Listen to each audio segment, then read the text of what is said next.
Broadcasting live from the EBSN online studios in Columbus, Ohio. It's Silver and Blue Nation, the voice of diehard Dallas Cowboy fans. Now, here are your hosts, Big Game James and Producer G. What's up, everybody? Silver and Blue Nation. Here we are. You know what it's about. It's going to be lit today. I see my boy Harold Martin said it's going to be lit because you know what we're talking about. But let me give a shout out right quick, G, to my son. Happy birthday to my son, Jamon Josiah Yates. Happy birthday. We kicked it this weekend. We'll probably try to see each other again maybe later on. So happy birthday, 17th birthday to my son. It's real big to me. I love you. You mean everything to me. Watching him come out the womb all the way to now. I've been there the whole damn time. I like that. Isn't that sweet? That's damn sweet. I've been there the whole damn time. So that's damn sweet. So happy birthday to my son. I love you, and many more. Yes. Thanks for tuning in, everybody. You heard the intro. We're the voice of diehard Dallas Cowboys fans. That's all of you watching, tuning in right now. And it's lit. We're everywhere. We're on 6 different platforms right now. We're on Facebook Live for Law Nation, Silver Blue Nation, EBSN Online, and Phantom. And then we're over on YouTube as well on Law Nation and Silver Blue Nation. So lots of comments to monitor today. If I don't get to everyone, I apologize. Sorry. Keep them coming in. We're here coming every single week, so you can always bring it if you don't get it in this week, next week. So thanks for tuning in. We love y'all. Let's get ready to talk some Cowboys. And you know what the hell we talking about. We know what the big story is, the big thing on everybody's mind right now, and that is Dez Bryant was cut. Yes. So can I be the first can I give myself a yes? Talk about it. I'm gonna give me the first pat on the back on this because before the season even started, in preseason, in training camp, I said that the Dez Bryant contract was going to be an issue and would be addressed. I said that it was going to happen, and everybody said I was a witch hunt. I posted a salary with all the salaries, and I said which one of these salaries should go. And Dez was one of the highest. You know what I mean? And I said, that contract ain't going to stay here. You know what I mean? Something going to happen. They're going to talk about it either this year, and I thought next year was going to be the year he was going to be gone. I was putting next year, but I knew they were going to talk about it this year. And like we said, G, the biggest reason why he is gone, in my opinion, is because, well, one of the reasons is because Romo isn't there anymore. Romo can't throw him the ball. Dez can't play with that kind of quarterback like Dak. Romo is not Dak is not Romo, and Dez needs one of those Drew Brees, Aaron Rodgers. He needs one of those established throw the ball. Someone who's very accurate. He needs someone who's very accurate to get him the ball. If you're not that person, y'all not going to make it. And they saw it after this year. They knew it wasn't going to work, so it was like there's no point in keeping him. Let me give some shout-outs and keep the comments coming in because they're rolling in hot and heavy and early on here on our Facebook Live. Silver and Blue Nation channel. Dino's in there with us. Danny, Harold Martin, you already shouted him out. We appreciate you tuning in. Stacy Nix, Mama T, Katina. Gatino says don't talk about Dez because it's old now, but guess what? We haven't had the chance. You know, we ain't got the chance because we didn't go live Friday like everybody else. Exactly. We haven't had the chance to talk about that yet. They went ham. We got to hit on it. We're going to hit on it. And we're going to be talking about that a lot today. It is absolutely fresh. It's super fresh, like a fresh wound. That'll tie right into what Gatina said next, and that was about what are we going to do at wide receiver. So we will get into all that here shortly. But let's go ahead and continue with some shout-outs. Donna Terry, Eric Doxson, what's up? Annette's in there. We appreciate it. Jawan James, Gerald Hughes. You got anybody over there? I'm not sure which page you're watching. We're trying to watch them all. Yeah, we're trying to watch all. Oh, look at JK. JK is in there. He ain't saying nothing. JK, what's up, JK? Gerald Hughes, like you said. We got some people calling in from Peru or looking in here from Peru. Can't say the names. Gastano. I'm sorry, I can just say Gastano. Forgive me. Adrian Riddle. That's the Chris one that's Magnua.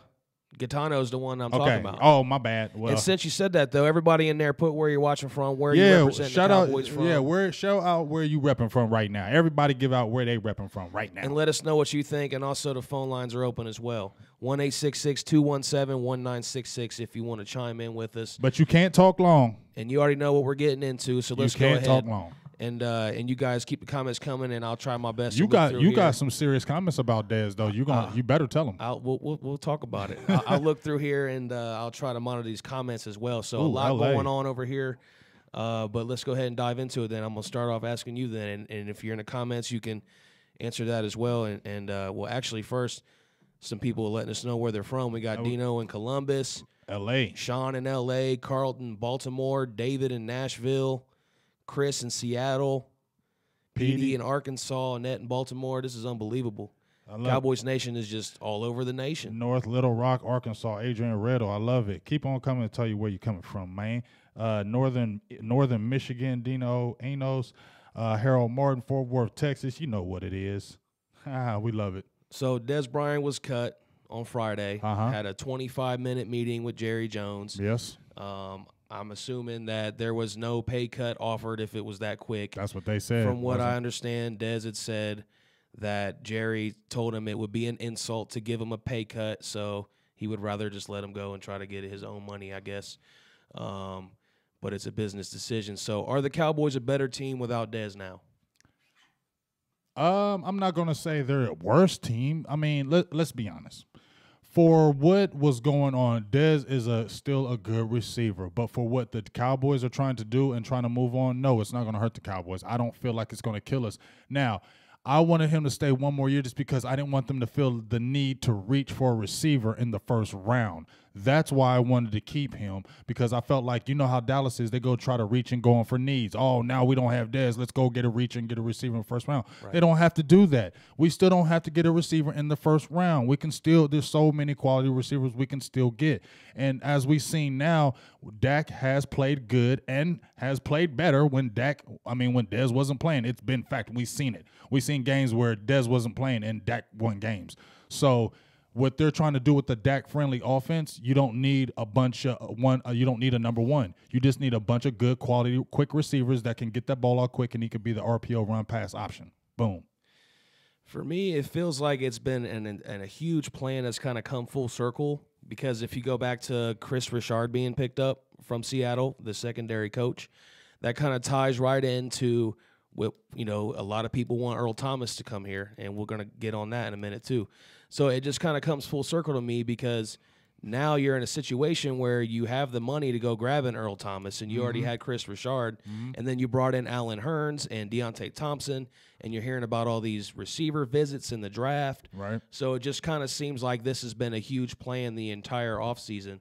And like you said, even last season, you could just see it coming. Like, as a fan, as an observer, you could just tell it wasn't working. Going to be coming down to this. And you saw the chemistry wasn't working with Dak and Dez. It was forced. Didn't we say it on the show? Didn't we talk about it? And we said that the relationship was forced with Dak and Dez because everybody thought it was going to flow straight off of Romo and Dez.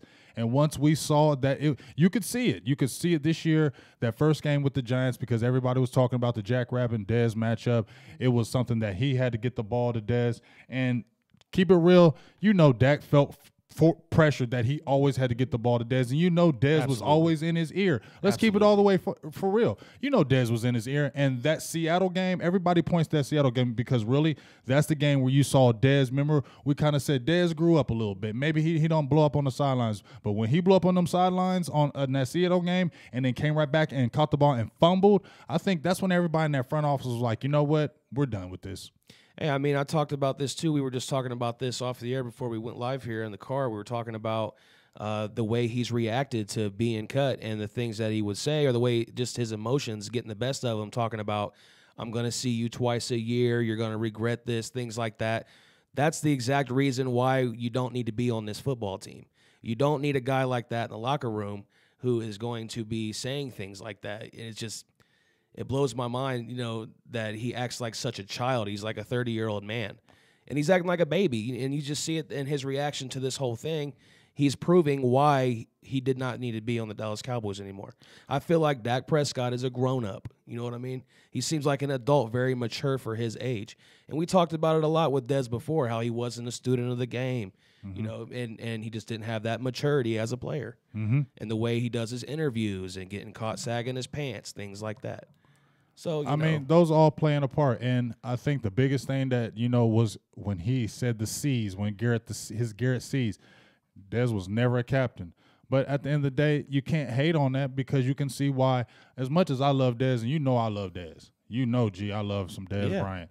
But at the reality of it is, he was not a leader on that team. He was just emotional. He got people hyped up, but he was never nobody ever looked at like, let's follow Dez, and he's going to take us to the promised land. You said it. Even look at the picture right there on the screen. I mean, there's no C on that chest. Yeah, and he's that's not big. a captain, and there's a reason for that. And there was a reason why he was never a captain. Didn't we talk about it last year? That stood out to me more than anything, that he was never voted a captain. And if you're one of Dez Bryant, you're Dez Bryant. You would think you would be a captain. Right. But if your peers don't even look at you as a captain, then that's telling, and that's why it makes it easier for them to say, you know what, we got to move on from you. And there's a lot to dig into with this. I mean, we can go in so many different directions. There's so many different angles and ways to look at this whole situation.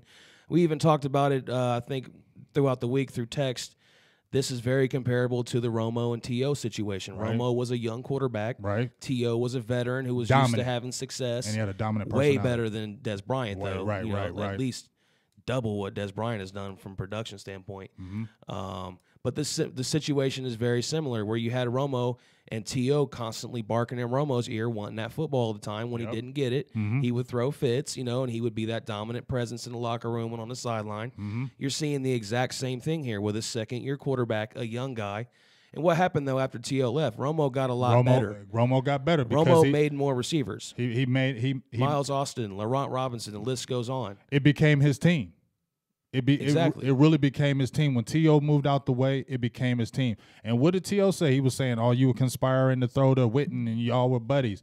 And now when you look at Dez, who did he blame? He said, well, that was Garrett Seas. Yeah, it's Garrett's guys. And then who was another captain in there? Witten. You know what I'm saying? So I think really those people probably did have, if they went and asked them and said, do you want to keep Dez Bryant on the team? I think they did have something to say. Say, you know what? I think it's time to move on. I can definitely see Jason Witten saying that. I don't care what anybody says. I can definitely see Jason Witten saying it's time to move on from Dez. I mean, we've seen a sideline incident before with Jason Witten and Dez Bryant. Right. Do you remember that? Yeah, I remember that. Where Jason Witten was like, look, you better shut up. He told him to shut up. And everybody told him to stop was. doing that.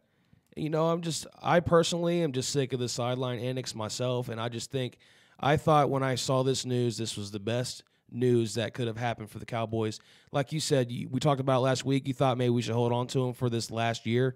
I thought, why do that? Because it's just prolonged. Yeah, what's the point? Because you're going to have the same exact results. You're right. And, what's my big thing been the entire offseason? We need to go address the wide receiver, particularly early on in the draft. Right. That way we needed someone to come in, challenge Dez, and this is, obviously before he was cut. Right. To come in and challenge him and see some kind of change at that position, because that's the number one thing that stuck out to me all last season. We were constantly complaining every week about those wide receivers.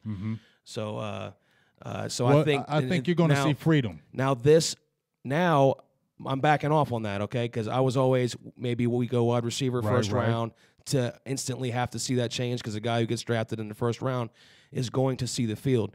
But now I'm going to back off that a little bit, because now with Dez gone, Allen Hurns comes in, Terrence Williams hurt, and Cole Beasley, we still don't know what's going to happen with that. We could still see some more changes with the guys that we have. The guys we still have aren't necessarily still going to be on this team. So, and for sure we're probably going to be drafting one. So, we're definitely drafting one. We're drafting at least two. We're guaranteed to see a change and see a difference. So now I'm cool if we want to go defense round one or go grab Earl Thomas. I'm all for it. Or Derwin James too.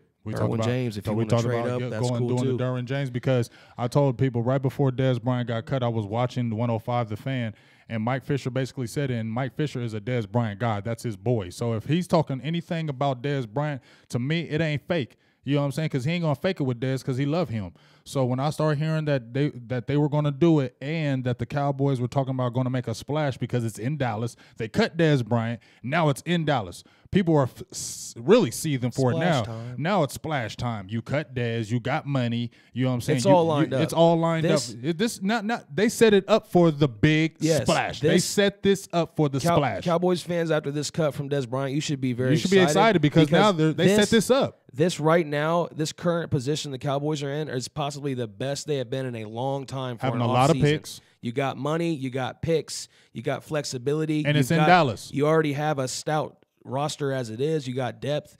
Now you can just add pieces to that. Like you just said earlier, you don't have to go in and draft for need right now. Right, you can you get picked whoever. up Allen Hurns, right. who's going to give you 800 yards, 60 catches, and 6 touchdowns like what Dez Bryant was giving us. And he's not going to be in Dak's ear. He's not going to be in Dak's ear because he knows that, he hadn't had the 1,400 yards and 15 touchdowns like Dez had. Right. And he's not even he's not that same personality. And he's not coming in with that. He's just grateful that he's with the Cowboys and he wants to kind of make his mark. And now, like you said, if Dak really wants to be the man for the Cowboys, this is his opportunity to step up and be the man. He is in perfect position to be the cornerstone of the Cowboys for the future. Dak Prescott is. So he has to really step up and really, which I know he is mature, but he has to really practice, and hone his game because they did all this for him. They did this with the belief that he is going to be the guy. And so he don't have to have that pressure of people in your ear. This is your team. We're going to get the guys that you need to make you successful. Now go do it. And we have seen it. The Cowboys and Dak Prescott have played better without Dez Bryant in the lineup. I think just not having someone asking for the ball is a world of difference for a young quarterback.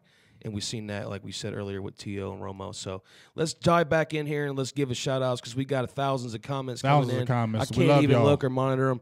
I appreciate y'all everybody who's watching fast right and now. Furious. It's Fast and Furious today. Whether you're over on Law Nation's YouTube or Silver and Blue Nation's YouTube, you can go subscribe to either or, depending on where you're watching from.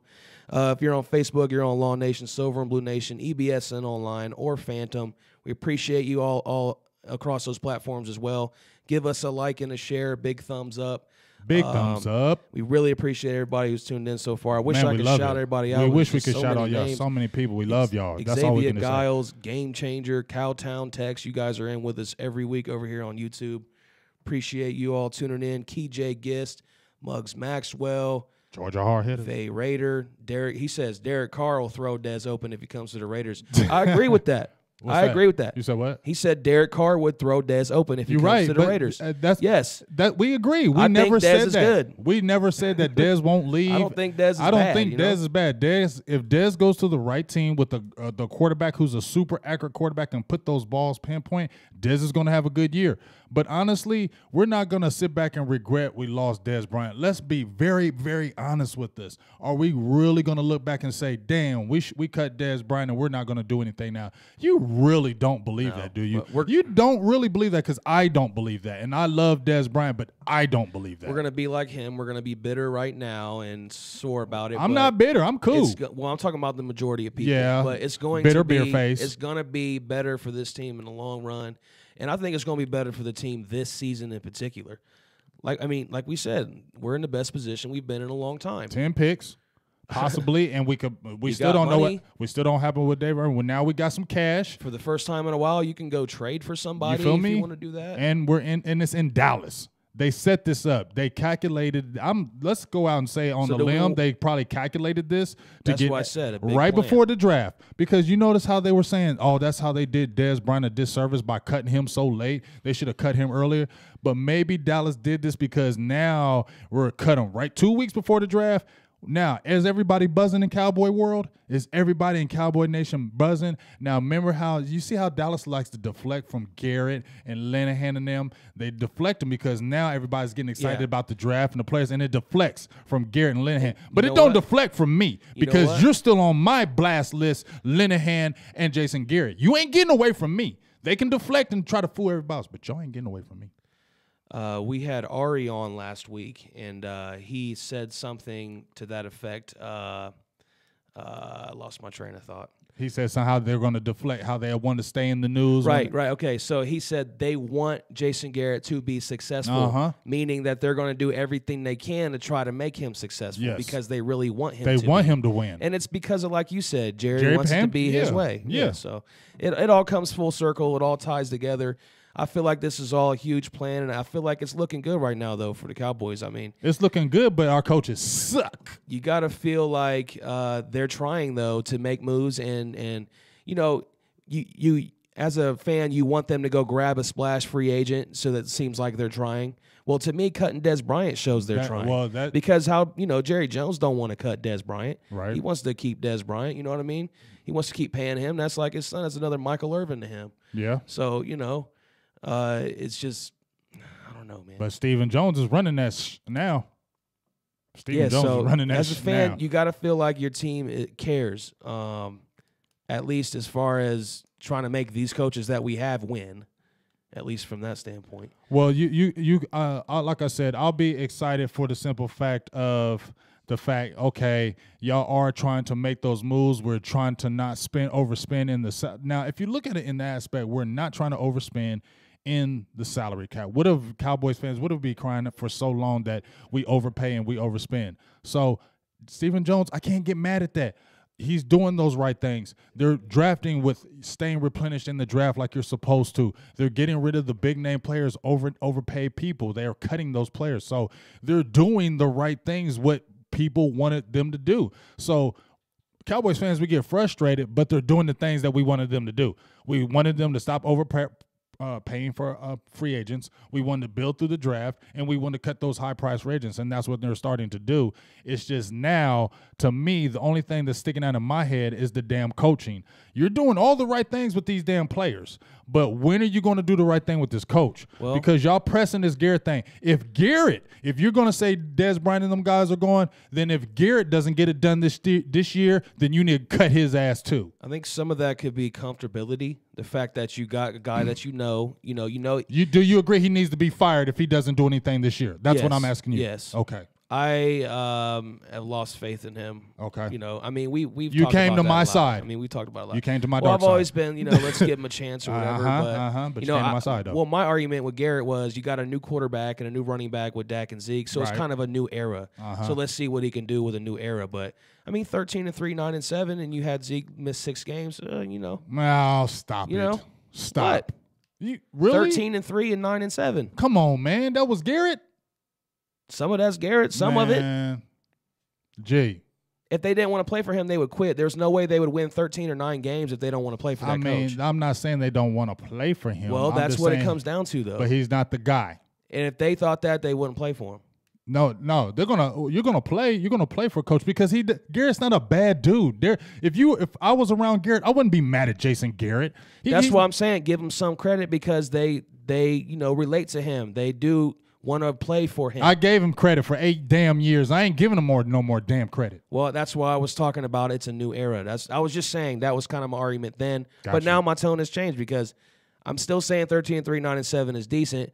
But we just seen that how handicapped the team is when you lose a star player, and good coaches that they just don't have that problem. Exactly. Let me go ahead and jump to the phone line real quick, and you can call in too if you'd like.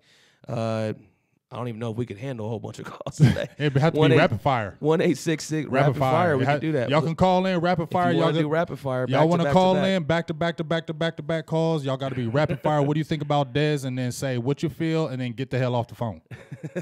Rapid fire. Call in. You can get your voice up here. Get your voice in here and your name and all that. Call in. Rapid fire though. No long explanations about no damn Dez Bryant. And if we missed any of your comments on any of our feeds here, we apologize, but keep them coming. I'm trying to look back. And we got some questions though. G. We haven't even moved on to a second topic yet, and we got a phone call right now. Hey, and they're I asking need to about get in Rico all these Gathers comments. though, man. So the comments and questions, keep those together because I think we just spend a little time here soon just looking, focusing on comments. So right now, let's go to the phone line real quick. We got Lamont Graves on the line. What's up, Lamont? You there? Lamont, you with us?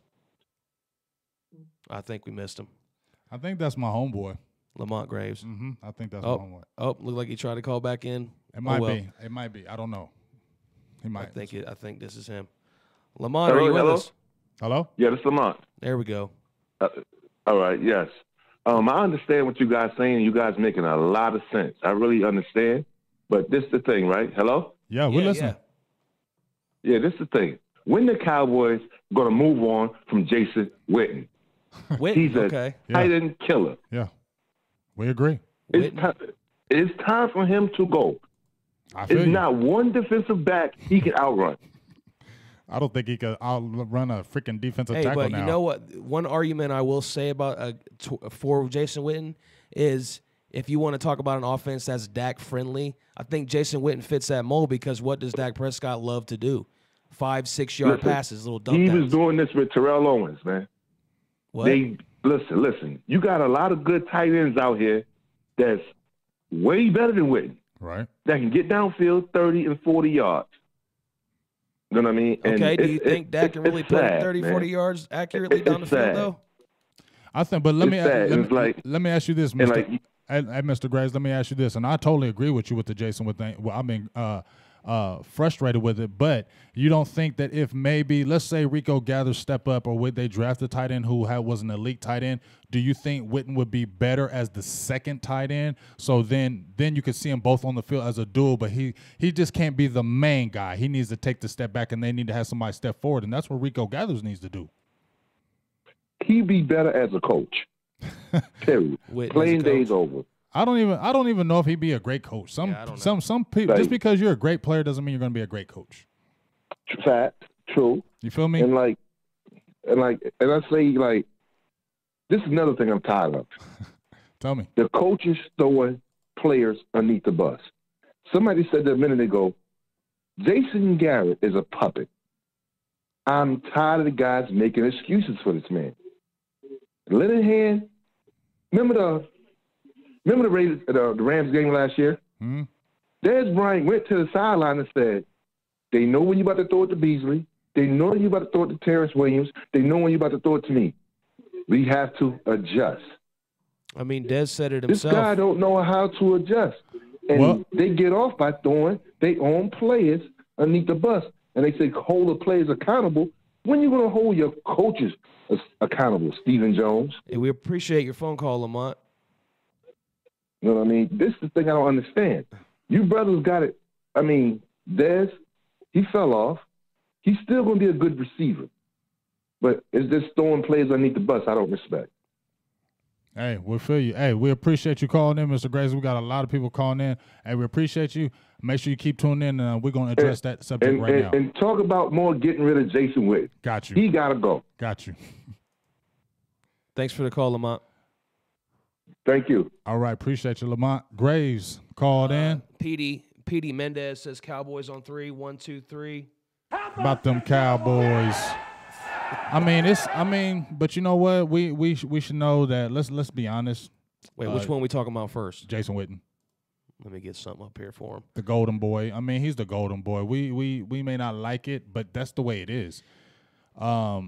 Somebody's got to step up to make him take a step back. You feel me? If somebody doesn't step up, Witten is going to be on the field. So maybe instead of getting mad at Witten, which he should take a step back, maybe we should get mad at Rico Gathers or somebody for not stepping the hell up and taking Witten's spot. You see what I'm saying? Because Witten can't take a step back if Rico Gathers is sitting on injury reserve. I almost feel like if Rico Gathers was on any other team, assuming he was healthy, that he would probably be starting for him. Who, Rico Gathers? Yeah. He probably would because we got dumb coaches. But that's where we were talking about Mr. Graves, and I think that's the biggest thing. So just like you, let me say this to you, G. We can get excited. We got 10 picks. We can reel and deal. But to me, and I don't want to be the rain cloud over everybody's head, but it's like we can get all that. But if Garrett still does the same predictable things, it's frustrating. It's like we're going to waste another year of this talented team, because even when we lost Zeke, we could still made the playoffs. We still could have did damage in the playoffs, even without the missing pieces, because the NFC was just not that super dominant, and it's still not. You know, when it comes to Jason Witten, I think like us as fans, we're pretty cutthroat. You know, like you're gone, you're gone. We're moved on. We're like, you're on another team now. You're the enemy. I think as a franchise, as an organization, I think they have a high level of respect for their great players, all-time greats. And I think Jason Witten is that. And while we want to be real and say, you know, they need to just cut throat with him, they're not going to do that. They're not. And the reason is because he's going to ring they honor. Respect him. Yeah, he's going in the ring of honor. They're not going to disrespect him and make him leave. They're going to let him leave on his own terms. Yeah. So, unfortunately, when you have an all-time great, that's what you got to deal with when it comes to the end of their careers. I mean, look at what Brett Favre did to Green Bay for 4 or 5 years. Yeah. You know, when you have they wanted to get rid of him, but yeah, and you know, and that might even, you know, that could happen with Tom Brady too if he doesn't, you know, whenever he gets older and declines. That's what's been going on. Well, no, he still gets the Super Bowls. Well, I'm just saying, right. I'm saying when he starts to decline, who knows if he's going to be aware, like, hey, I need to leave now, or you know, because they're not going to just cut him. They're going to let Tom Brady walk on his own time. Mm-hmm. You know, and it's because Robert Kraft loves him, and it's the same kind of thing with Jerry Jones. You know, he loves his prestigious all-time great players. And Jason Witten is one of these guys that he could have claim to. You know how you talk about Jerry wanting to say he does things his way? Well, Witten's a guy that he could, he can claim that, this was during my time. Mm-hmm. I was part of bringing him in here, and Bill Parcells, of course. That is true. We got another phone call? Okay. So anyway, we're jumping back into this. Let's because I think we got something coming up, but let's just talk about, I got y'all questions coming here. I think the biggest thing that we don't need to do, since the Dez Bryant situation is over, I think the biggest thing that we don't need to do for real to me is don't reach in that first round for a receiver. Please don't do that. That's the biggest thing I want the Cowboys. Do not reach. If you see Calvin Ridley, because, hey, I love Calvin Ridley, but he's small. I'm sorry. Don't reach after him in that 19th pick. He's a good receiver, but don't get him. He's just too little for me. You need to be drafted that high. He's just too little. Get a bigger receiver, and you can get one. You was talking about your boy Thomas. DJ Chark just had a private visit. My boy. You're talking about St. Brown for me, right? Yeah, St. Brown for you. DJ Chark just had a private visit this past week with the Cowboys. Oh, I would love DJ Chark to get with us. And you got DJ Moore, Anthony Miller. There's so many receivers that we can grab. We don't have to do it in the first round, G. So it could be the opportune time where we grab somebody, get a couple of really good receivers, get a splash defensive player, but the coaches got to step the hell up and put these guys in the right spots. We can't get this talent on the team another year and replenish it only to fall short again. That is my biggest problem. Get excited for the 10 picks. Get excited for the draft to be in Dallas. Get excited to do something big. But we have to get excited for these coaches to step the hell up and put these guys where they need to be and take us where we need to go, because Cowboy fans and Cowboy land is frustrated with the same damn thing. It's been too long. And we have the talent. Let's do it. I was getting ready to ask you about the draft. You kind of just hit on it about drafting a wide receiver in the first round. You said probably not, but we'll go ahead and get to a phone call then before we get back to a topic or two. So we've got Xavier Giles on the line. What's going on, Xavier? What's going on, Silver&Blue Nation? How you doing? Them Cowboys? Great. How about y'all? How y'all doing, man? Hey, we're doing lovely. We're doing great. Talk to us. Man, I said the Cowboys, everybody need to be accountable. Our wide receivers, all the productivity this year was low. For every last receiver that we have, the coaches don't make adjustments. It's just unbelievable. They run the same play over and over with different formations. So I'm saying Jason Garrett need to be held accountable, and also Scott Linehan. I said Garrett's not the one making the calls, but he's the one who allows it, I guess. Yeah, and like with Sean Lee, when he's out, our defense is spread apart. Why don't if they go get rid of Dez, they might well get rid of Witten and Sean Lee. Well, then that's just not. Let's be honest. That's just not going to happen. They love some Sean Lee up in there too, and that's just not going to happen. Witten, as much as we would say that, just like we were saying it earlier, Witten ain't going nowhere. So Cowboys fans just let that one go. Witten is going out on his time, and we should just let it go. Something else about Witten. Witten has been team friendly in the past. He's taken pay cuts. He's restructured his deal, things like that. So he could be, he's more friendly to the team than maybe what Dez would have been, because Dez was saying he wasn't going to take a pay cut. It's just the thing is that we just got to have other guys step up. Sean Lee got to stay healthy, and I believe that if he has but he has it in his contract. I believe Sean Lee, when he signed his big deal, he put in his contract that he wouldn't get certain monies because of he has to play so many snaps because of his injury. So Sean Lee did put that in his contract because of that. So that's just something that, I'm not saying that they're the good old guys, but that did happen, and those guys aren't going, so we should probably just not talk about them. I accidentally hung up on Xavier Giles. Oh, damn, I apologize for that. Oh, damn. Sometimes Xavier, we love you. That was not on purpose. Sometimes I have these issues over here. I'm trying to do a ton of things at once. Harold Martin over here in our Facebook Live says, if Garrett don't clap this year, I'll buy everybody a car in here. I should put the question up. Will Jason Garrett clap this year? That's a damn lie. That boy, he clapping in freaking in meetings. He's clapping. He probably walking in clapping. Oh, clapping ass clapper. So if we missed your phone calls, sorry about that. I think what we might do going forward here is maybe have calls coming in at a certain time. Yeah, sorry. Forgive us. So I will try to answer them as fast as I can. It's 1-866-217-1966. I believe we're going to have Okoye Media coming on here soon. Yes, Okoye Media is everyone Everyone knows about his videos that he's put out now showing why Dez Bryant was innocent. I think that was the title of the video. So if you liked what you saw with his breakdown, you can check him out here in just a few minutes. Actually, he should be calling in. So look forward to that. Also, you're watching the Silver and Blue Nation live podcast. We're streaming live on EBSN Online, Silver and Blue Nation, Law Nation, and Phantom's Facebook pages, as well as Silver and Blue and Law Nation YouTube channels. So we like worldwide today. Make sure you follow us all over, subscribe all over. We're everywhere. And everyone who's tuned in so far, we certainly appreciate that. And make sure you do the iTunes, SoundCloud, and what else? Google Play? Google Play. That's your phone. Yeah, that's my phone. Google Play. Holla, Silver and Blue Nation. Type it up. It will be right in there. Like he just said, if you missed anything from the show, you can always go and listen on your phone if you like. Plug us into your car. Listen to good voices. I mean, it's right there on your phone, so there's no reason not to listen. There's some good voices. And get the best takes on Cowboys news around here. The best takes. And don't forget, if you want to go ahead and plug some Wednesday night stuff. Oh, yeah. Check us out. Make sure you check out. And also, might be, me and Law Nation, we get some things going on Tuesday. We had the Juice Crew All-Stars last Tuesday. Me, Law Nation, Vanch Lombardi, Foots the King, Okoye Media was on there. It was like a Juice Crew. Jabu, everybody was on there. It was great. That was Tuesday, and then we came back on the Wednesday with the fire with the Law Nation, Dallas Prospects, Big Game James, Producer G. You know how he cooks it up. That's going to be like every Wednesday, 10 p.m. That's the late night hype. So you can catch us on a Sunday doing our thing, and then Wednesday, Dallas Prospects, Law Nation, Big Game James, Silver and Blue Nation. We're doing it all the time, talking Cowboys football. So get that best of that good That's 10 p.m. Eastern time, by 10 the way. p.m. Eastern time. We've got Jop Young on the line, our guy Jop. What up, going on, Jop? Jop? How about them Cowboys? How about them? What's up with y'all today? What's up, big dog? I got one word for you, 2 words for you. What's Trust that? the process, man. We're going to be all right. I feel you. Be all right. Hey, I'm ecstatic. I'm ecstatic, but I feel you. But like I said, the back of my mind, Jop, is we'll be all right. As long as them coaches step the hell up, then I feel real good. No doubt about it, man. Y'all be cool. Appreciate you. Much love, dog.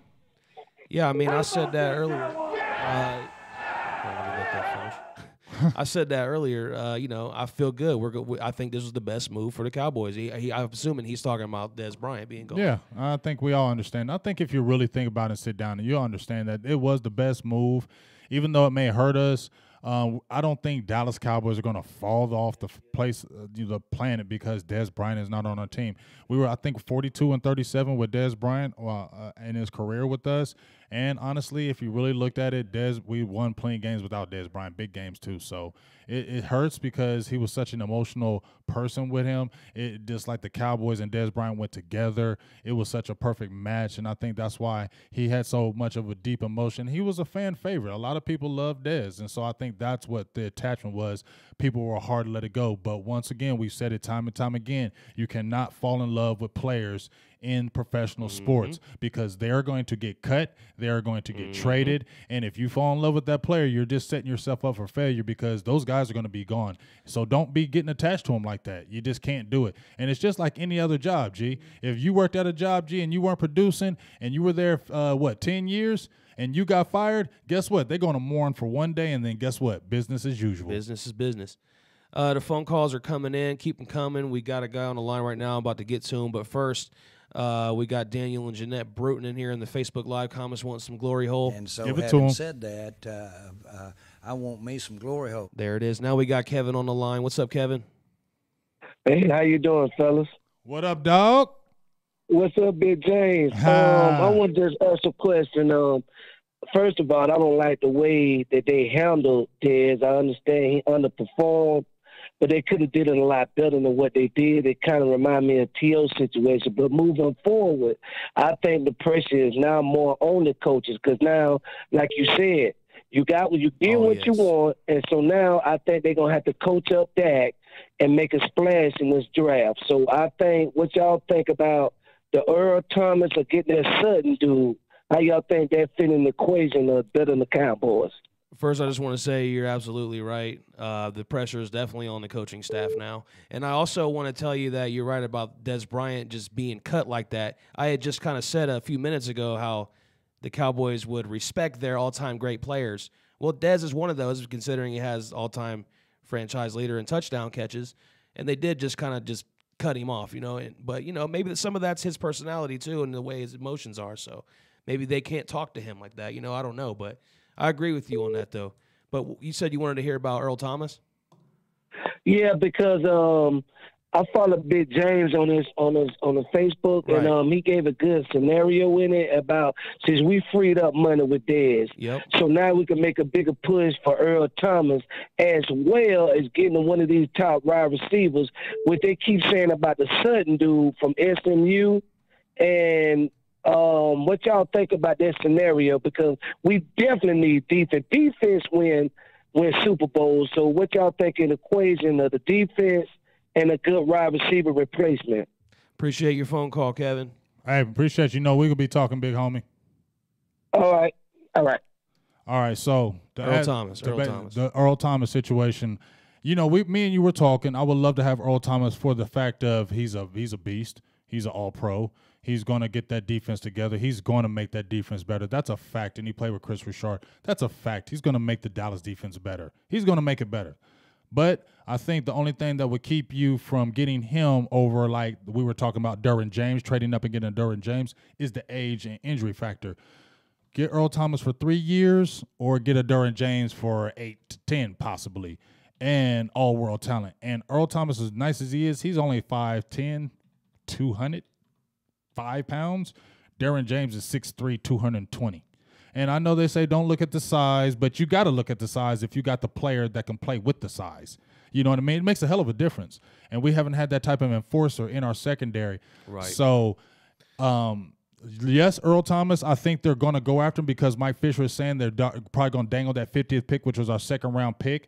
Go after Earl Thomas because we got the money. If we give up that second round and maybe a fourth, we still have a compensatory fourth, so we're not falling off with that. We can still draft defense and get a receiver in the draft and be sitting very pretty. I think so. We'll be okay. I think we would probably still need to re-sign Earl Thomas if we were to trade. Oh, for yeah, him we're going to have to some kind of re-sign new him. Deal. So I don't know if that would be cheaper or not. I think they're going to make it work somehow. They still got to sign Zach Martin. What the heck were we talking about before that? Earl Thomas, Derwin James. Yes. So, I like Derwin James because he's the younger guy, and obviously you want youth because you're going to have more of a future there. But with Earl Thomas, the thing that I would love more than his play would be that leadership on the field, taking command of that young secondary, giving those guys someone to look up to. As I said before, he was a leader of the Legion of Boom, or one of the leaders of Legion of, what was they called? Legion of Boom? LOB, yeah. Mm-hmm. And, we've seen what that defense did. That secondary was nasty. In your words, nasty. Nasty. So, and then we got Chris Richard. So I think Earl Thomas coming over from a leadership standpoint and just being that veteran presence, that Super Bowl pedigree, that's what I would love about him, more so than his play on the field. But I like Derwin James from his potential and his age and the future. Right. And he'd probably be a little bit cheaper. Yeah, he's going to be a lot bit cheaper. Not a little bit, a lot of bit cheaper. Okay, a lot of bit. He's going to be a lot of bit cheaper than Earl Thomas. So either way, I'm not going to be mad either way. If they go Earl Thomas, I'm going to be happy. If they move up and get Derwin James, I'm going to be hella happy. So I'm going to be happy both ways. Either way, I don't care which way they go. I want us to stay defense. I've heard some people ask me in the chat box, where would I go? I'm still staying defense. I told you I like Tremaine Edmonds from Virginia Tech, but I got other players I like too. Right. Vita Vea, that would be nice. That would be lovely if we could get a guy like him. I like Rashaan Evans from Alabama after really watching his tape really good. Mm-hmm. The guy that I do not want the Cowboys to get in that first round, the 19th pick, is that Vander Esch from Boise State. If they I'm done with Boise State guys. They better not go after him because he's already canceled a couple visits, and you know how they have that stupid I didn't want to say that word. Stupid infinity for them that Boise State players. No, Don't do that crap. Yeah, the Boise State, I'm over that. I'm tired of going after these Boise State guys. Yes, man, leave them the hell alone. We've had Orlando Scandrick, late round pick, Tyrone Crawford, in the DeMarcus Lawrence. He's finally just now blooming. coming. He's no one from Boise State's making coming in and blowing up on stuff. So stop going after them and don't get freaking deceived. If they go after some freaking I'm going to slap them fools. What's up, Muggs Maxwell? Appreciate you tuning in. Daniel Baldonado, if I said that right. I'm sorry about that if I pronounced that wrong. Carlton Barber, David Dries. Petey says Seattle don't have second and third round picks. So that kind of falls right in line with – I'm telling you, man, it just looks like a huge plan. I said this earlier. It was set up it's this coming way. full circle. It was 2 weeks right before the draft. It's coming full circle. This was set up, and Dallas wants to be in the news again. As a Cowboys fan, though, I am going to temper my expectations. I am not going to expect Earl Thomas to come to the Cowboys because that would be an unbelievable move if that happened. I just do not see that happening. I mean, okay, I could see it happening. You couldn't see that happening. That's not. I'm not saying that right. I just don't want to have those expectations, so I'm going to expect it not to happen. But I'll be happy if it happens. So you're trying to do reverse psychology then, right? Like because I'm not going to expect the Cowboys to do something that smart. You're going to be telling yourself right there, we ain't doing it. We ain't doing it. I hope they do it. I hope they do it. We ain't doing it. We ain't doing it. I'm just kidding. Whatever happens, happens.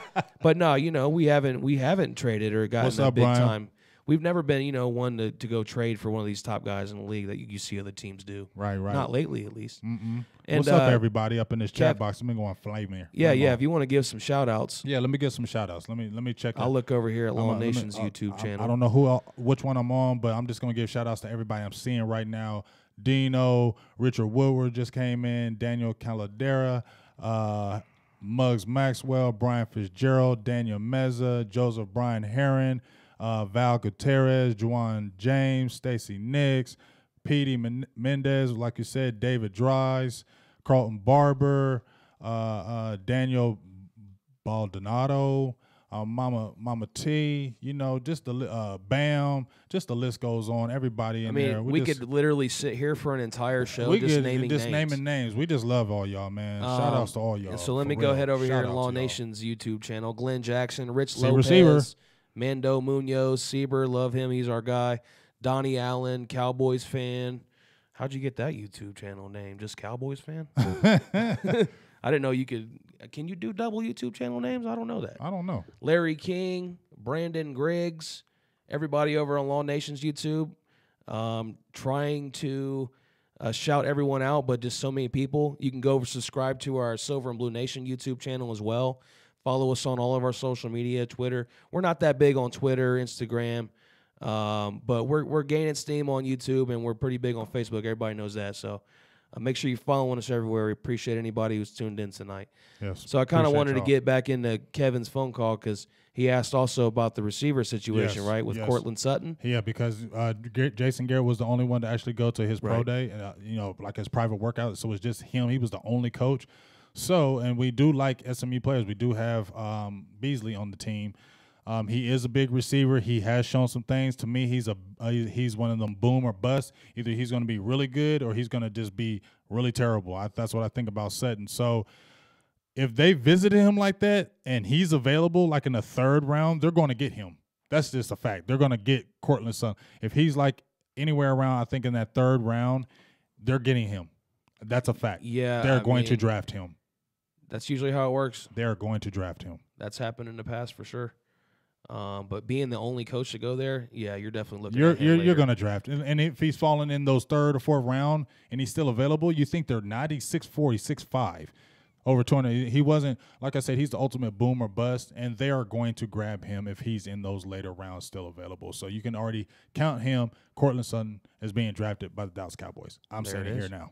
Mark it down, stamp it right here, right now. We will look back at this video after the draft. Look back at it. I'm saying Cortland Sutton is If you guys want to chime in, you can. The phone number is 1-866-217-1966.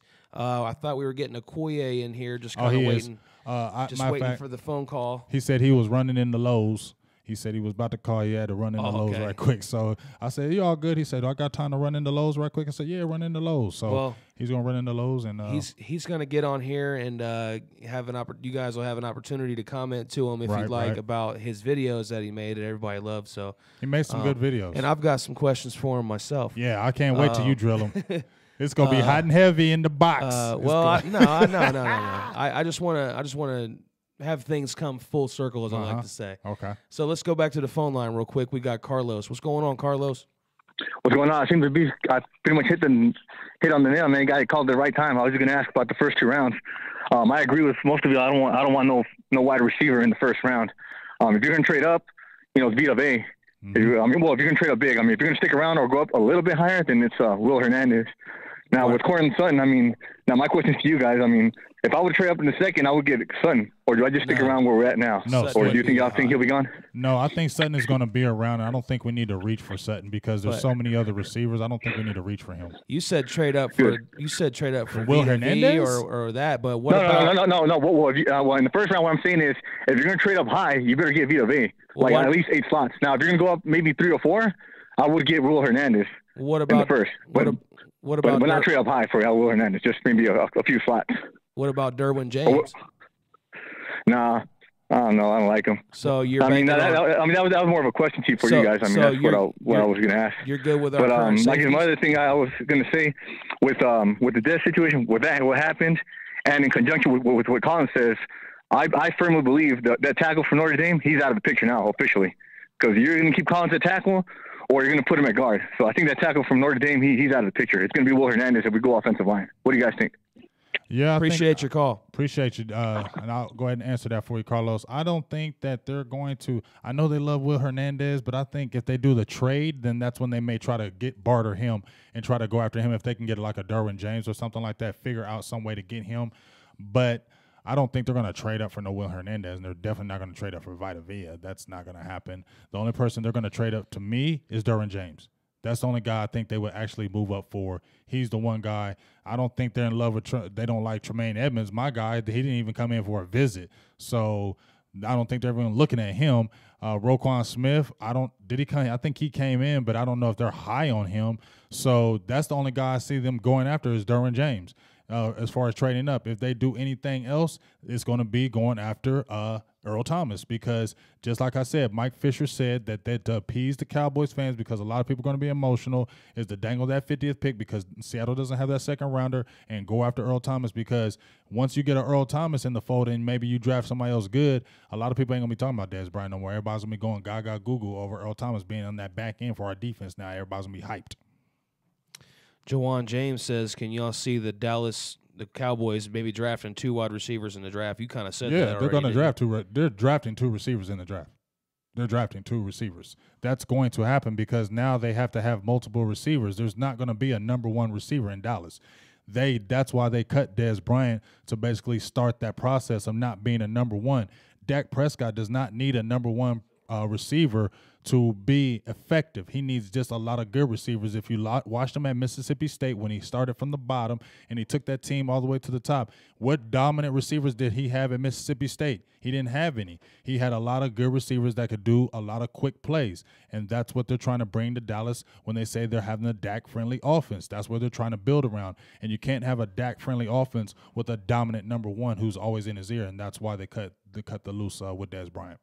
All right, I want to put this question out there for you and the people in the comments. So let us know what you think of this player, because we hadn't really been talked about a lot. What do you think about Jeremy Maclin? Did the Cowboys have any interest there? I'm cool. Okay, you can explain that for a second. Just because Maclin, he's okay, but I mean, for what? I feel like we got the Allen Hurns. Would you say he's better than Allen Hurns? I think he might be.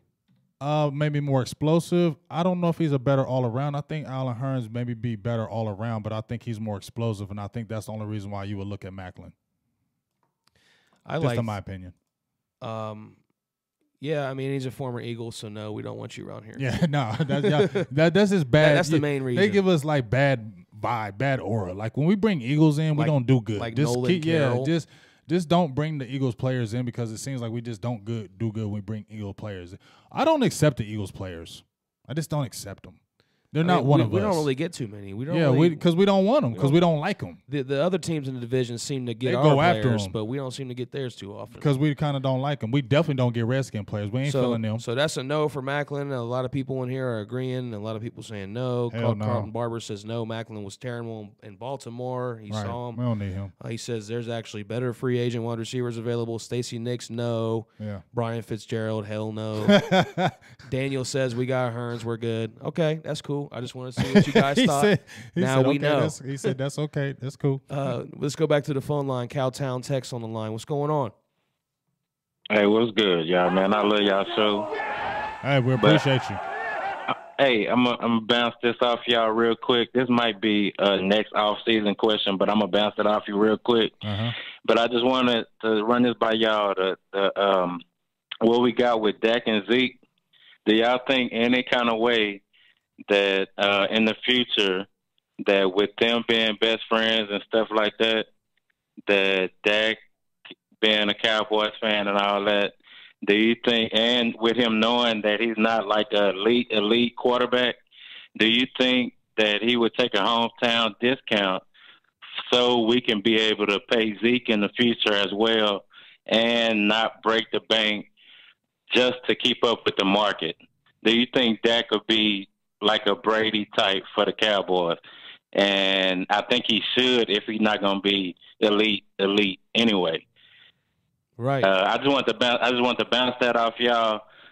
For this is that's a future question, but with Dak and Zeke, I think Zeke is durable enough to last through a second contract, and we might want to pay him and just keep Zeke, and and we still can keep Dak, even if he's a game manager or whatever.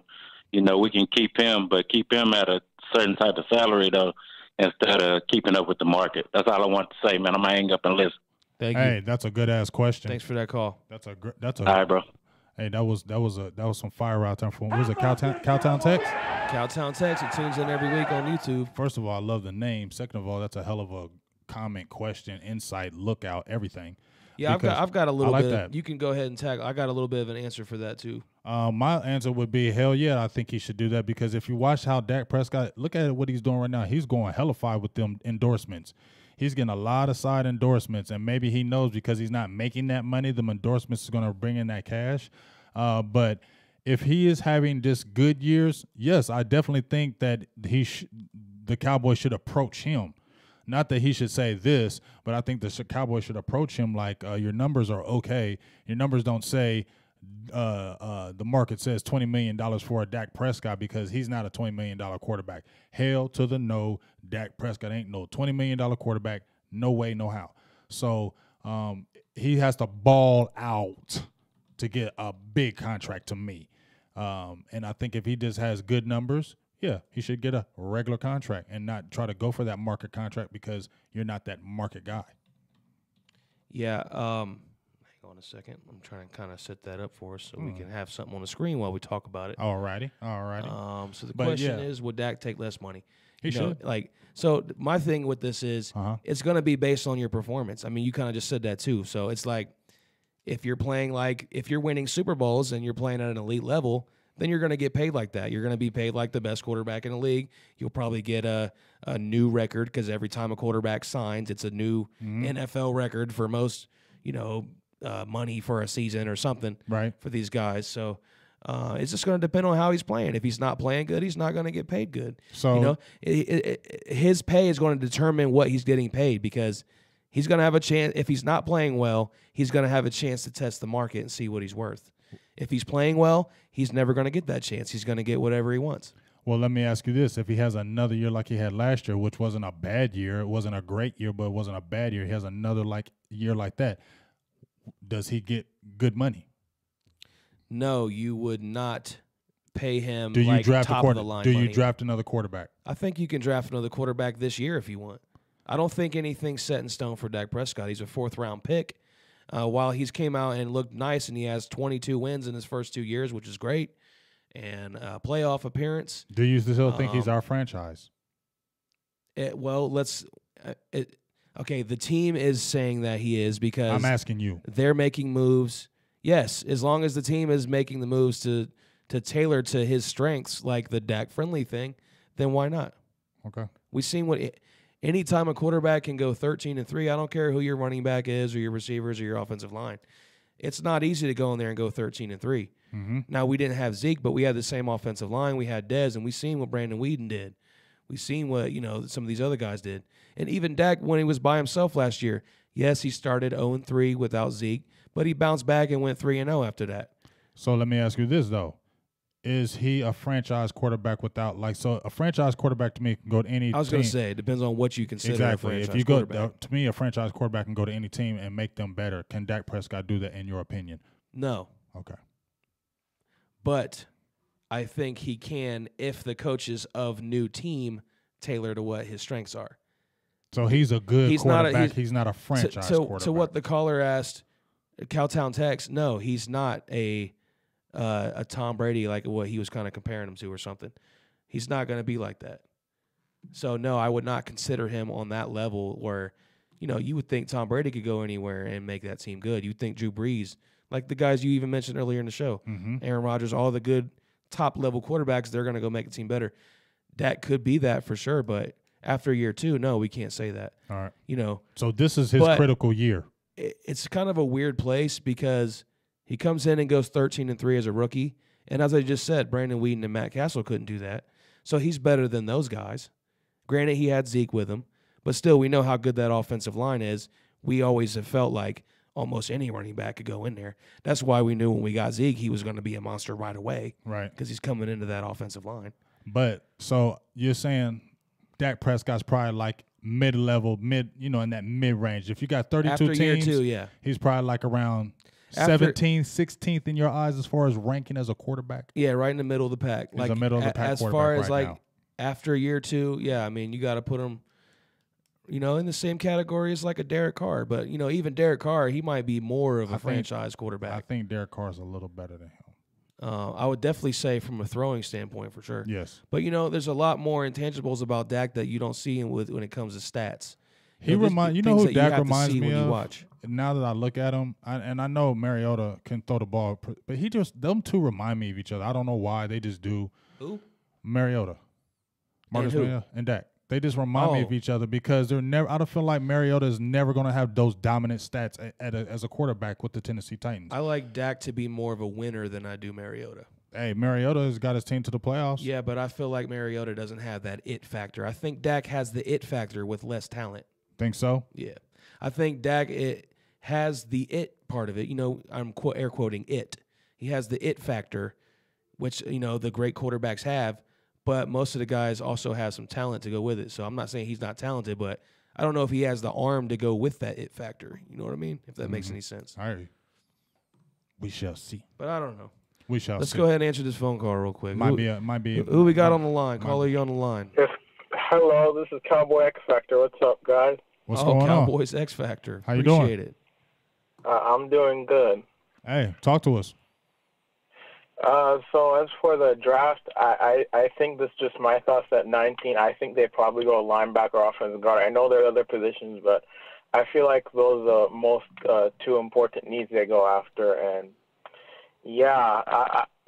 this especially with Dez being gone, I think this Earl Thomas conversation it's getting real interesting. So I'm excited, you guys, and I can't wait for the draft. And I just want to say, both of you guys, you're doing a great job for your show. So I just want to say, keep it up. Hey, we appreciate you. I'm always watching. Thanks, we appreciate you. Hey, who were the two? What were the two positions? Linebacker and offensive guard. Offensive guard. Awesome. Appreciate your 19. call. Hey, we appreciate your call. Thank you very much. You definitely get a how about them Cowboys. When they say they watch the show all the time, they get 17,000. How about them Cowboys? And you know what? I love the fact that Cowboys is in his name. Cowboys X Factor. Mm-hmm. I like that name is hard. Cowboys X Factor. I wonder if he's a Dez fan with the X. I don't know. He said he didn't sound too sad about him. Is that what you're going to miss the most if you're a fan? Is you're going to miss watching him throw up that X? Because now you can't say throw up that damn X like you like to say. Yeah. He was doing that all last year whenever he caught it. I throw can't. up that damn X. I did it all his whole career. I ain't going to lie. I'm a Dez Bryant fan. I'm going to love him till he dies. I'm always loved Dez. I love whenever he scored a touchdown, throw up that damn X. But like all things, You have to move on. So it's a business. So I'm not tripping. I'm not, like I said, it's no big deal to me. It's what it is. Like I said, when I saw Joe Montana and Jerry Rice get cut, or they weren't on the Niners, Joe Montana, bruh. I'm like, yeah, this is a business. I mean, when I saw that, that's when I knew it was a business. I never thought Joe Montana was going to play for anybody else except the Niners. As a fan, obviously, like, I'm hurt and disappointed. Like, my heart hurt bad, like, when I realized, like, Romo's done. Like, that hurt me hard. Because I do love the players, because when they're the faces of the franchise, you do grow an attachment to them, especially these young kids, like people who are young and look up to these guys. And, right. Now that when they leave your team, it's almost like, it's like a divorce. You're saying bye, like, I'll never see you again. It's almost like that kind of, except for, the memories that you had with them. I don't think if Dez goes into the NFC East, I don't think Dez is going to kill us. If anything, I will welcome it. I would love it. I actually hope Dez Bryant does go to the NFC. I hope he does play for an NFC East team, because this is going to make it more interesting. It's going to make it more fun. I want to see Jordan Lewis. I want to see those guys attacking you, getting up on you, and I want to see some real football. So if I had a wish, I would love for him to come back in the NFC East and have some banging games, because that would just bring more edge to the game. Definitely. Agree.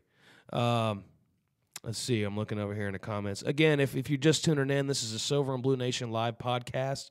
We're streaming on EBSN Online, Silver and Blue Nation, Lawn Nation, and Phantom Sports on YouTube as well. Appreciate all y'all. So today. check us out everywhere. We're on SoundCloud, iTunes, and Google Play. You can subscribe there and listen to us later if you missed anything from the show.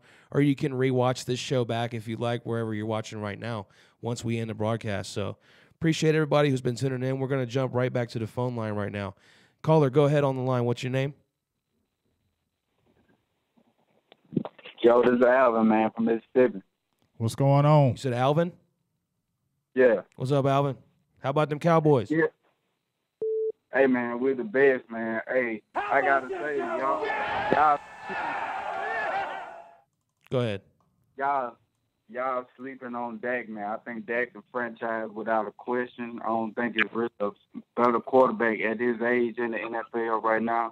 But I think we're really sleeping on him, and I think we need to go ahead and just build a team around him, because we got him and Zeke. They both Pro Bowl type of players to me.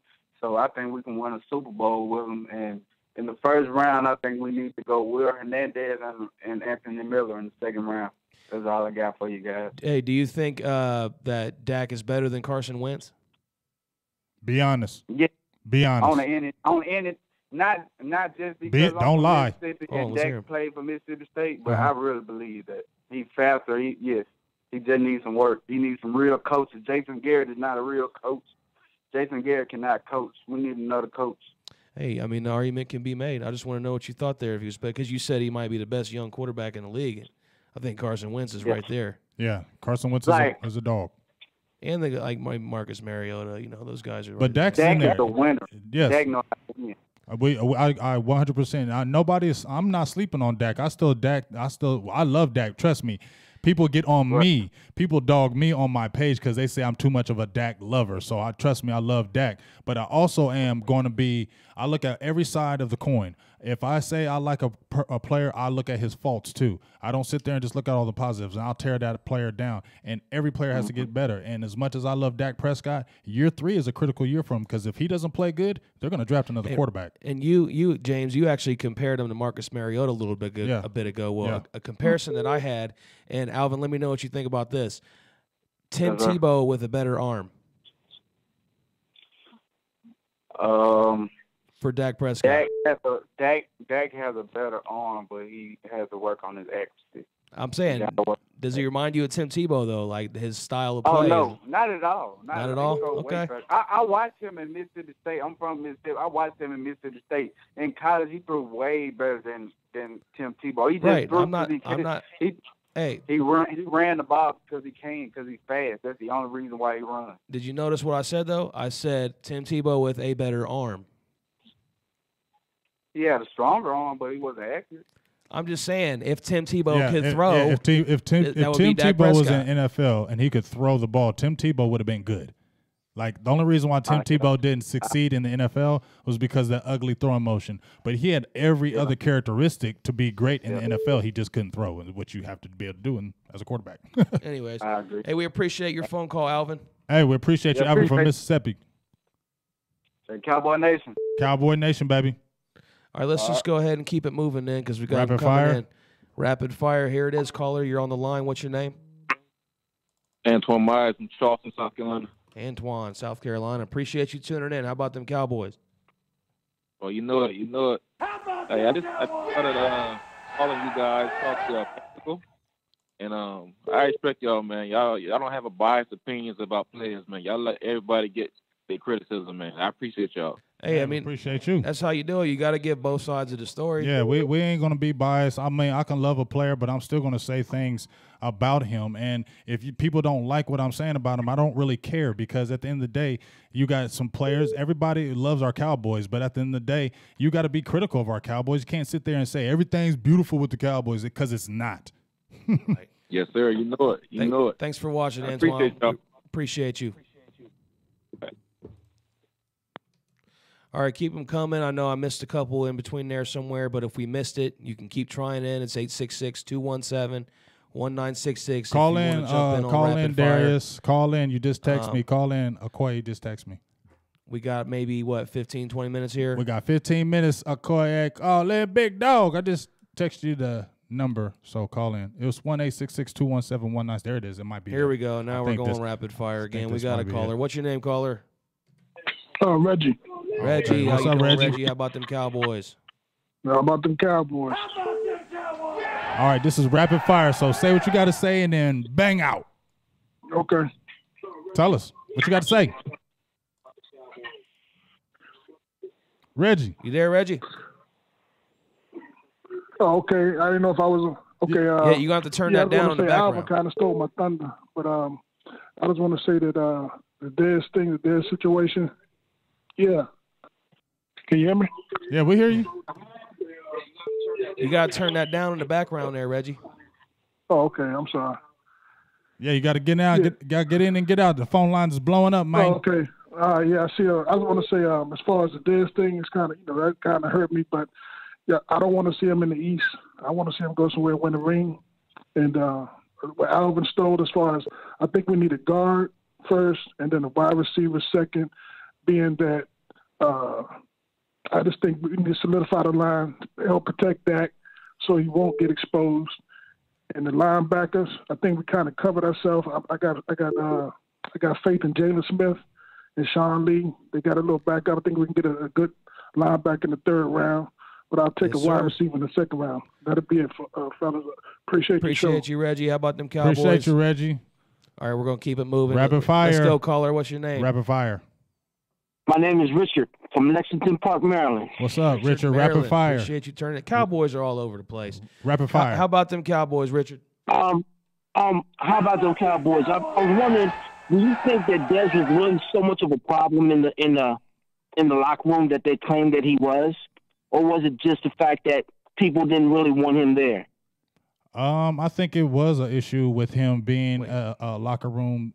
I'm not going to say he was a cancer, but I think they just wore it, the outbursts and the maturity level at 30 still not stepping up in that aspect. I think it just wore thin.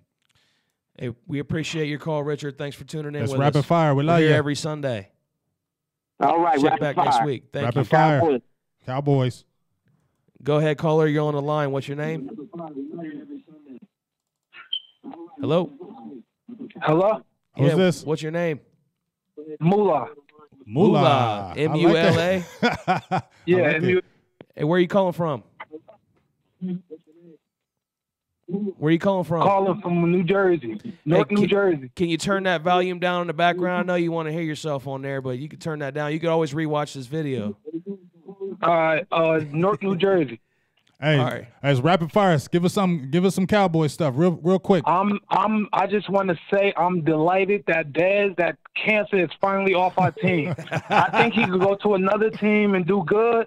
Packers, Patriots, he could do good if he got the right quarterback that could throw it up the way Tony did. But Dak, he needs somebody that's gonna get separation. So I hope we draft for wide receiver first or second round and get somebody that's going to make some separation that can run routes like a true number one receiver. And he's fast, and we don't got to compromise and have somebody dropping open passes and touchdowns. Yes. We need that. Appreciate you calling in, Moolah. Those are great points. Go Cowboys. All right, boss. Hey, I love your name. Moolah, baby. Oh, I thought we had another one. Young Moolah, baby. But yeah, I mean, it's everybody. Some people love it, some people hate it. I think more people are come to grips with it. Like, okay, it's over. Well, like Move a guy on. like him, I mean, he's kind of like me. He's seeing it like when he saw that news, he's like, yes, like now we can move on here and we can. We don't have to deal with it. I mean, the only thing that sucks is now I got to get rid of my jerseys. Oh yeah, well, give them to me. But Go ahead, you're caller. too big for me though. You're on with Silver and Blue Nation. What's your name? He's Game Changer. Game Changer. What's up, big dog? What's up, man? I don't think you've called in yet. Maybe you did one time. Yeah, man. My thing is Jimmy Johnson back in the 90s, he won with cokeheads and players with sideline antics. Why can't Dez do the same and we can still win the Super Bowl? That's my question. Because Jason Garrett ain't Jimmy Johnson. Right. Hey, we appreciate you calling in, Game Changer. We're moving fast here. We're keeping it rapid. We got fire. rapid fire, big Game Changer. Love you, dog. Love you. That's the short answer, though. Rapid fire. Go ahead, caller. You're on the line. Silver and Blue Nation. Rapid fire. Hey, this is Paul, man. Who? This is Paul. Paul. Oh, what's up, Paul? What's going on? Am I on? Where are you calling from, Paul? I'm calling from St. Louis, Missouri. All over the country. I'm telling you, we're just everywhere. Appreciate you calling in, Paul. What's going on? Yeah, man, I'm just tired of everybody talking about the guards, man, in the first round, man. I was listening to Nate Newton the other day, and Nate was breaking it down, man. He's saying, hey, man, back in the 90s and all these other teams out here, they're winning these championships and Super Bowls with all these unknown linemen. We got 4 first-round linemen. Lel Collins, we know, should have been in the top 15 in the draft. Mm-hmm. We don't need 5 first-round linemen to win in this league. We don't need that. All we got to do, we got 300 draftable players out there. You find one left tackle with some decent feet, and you move him over to guard. It's not that hard. There's 300 guys out there. You can find a guard from a left tackle, a right tackle, a center that maybe doesn't move well. There's all kinds of guys that you can move to left guard. That's no big deal. We don't need a first-round guard. Right. Hey, Paul, we appreciate the great insight, and you made some great points there. Thanks for tuning in. We're here every Sunday, but we're running on rapid fire right now, so I think we got our guy calling in. I don't know. I'm just talking to her right now. He said nobody answered. Thanks for calling in, Paul. We appreciate it. Go we appreciate Cowboys. you, Paul. Oh. Well, guys, I'm trying to. There it is. He says literally ringing. Yeah. Let him call now. Call now. We're gonna get our guy from Okoye Media on here. Call right now. Darius Coit from Okoye Media. You all know him for his famous. There he is. We got him on the line right now. What's going on, sir? Okoye. Hey, what's good, big gang? What's up, big dog? How you? Hey, I'm glad you finally called, man. I was like, man, we gotta have to make this work. He gonna have to get in here somehow, some way. No, I'm in the middle of moving my house. Yeah. So I don't have internet. Right. I was at Lowe's trying to get some plywood cut. I just got that finished. I'm just sitting in the truck behind my house right now, man. But I wouldn't miss it. I'm on it.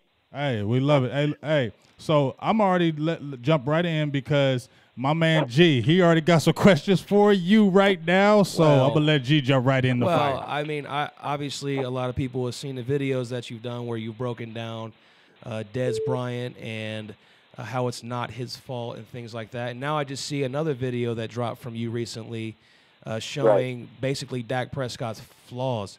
So what I was wondering was, where's the video showing the bad from Dez Bryant and where's the video showing the good for Dak? Because you can look at it from both sides. No, well, I have done that. If you just look on my YouTube page, you'll see a video that says Dak Prescott, 1 year wonder, ? On that video, I show everything he did in 2016 that was every throw that it showed that he can make every throw at some point in his career. He could. That's one. And then I show what happened in 2017 at the half of that video, showing that the offensive line broke down. So I was defending that in that video. Only that, as far as the drops for Dez and the fumbles, if you look at my very first video, Dez Bryant not guilty, every drop is in that video. Every last drop. It's every incompletion, whether it be a drop, an interception, or what. Every incompletion is in that video. If you watch it all, it's all there. I haven't defended Dez from a, trying to hide his weaknesses standpoint. It's not a biased attack on Dez or Dak. This is what's on the film, and I don't really need to show Dez fumbling. I don't need to show him dropping the ball because you can watch ESPN to watch that. So why would I do more of the same? It's already out there. You know what? That's what I told James too. I said I hadn't even had a chance to look through your page or anything. So maybe you did already do a video on that. I don't know, but I just felt like the video that you put out there kind of has made it give Dak Prescott like a really bad, like a bad taste in people's mouth for Dak Prescott now. After that, well, if you listen, that's not my intention. I can give you the honest answer on the Dak Prescott video.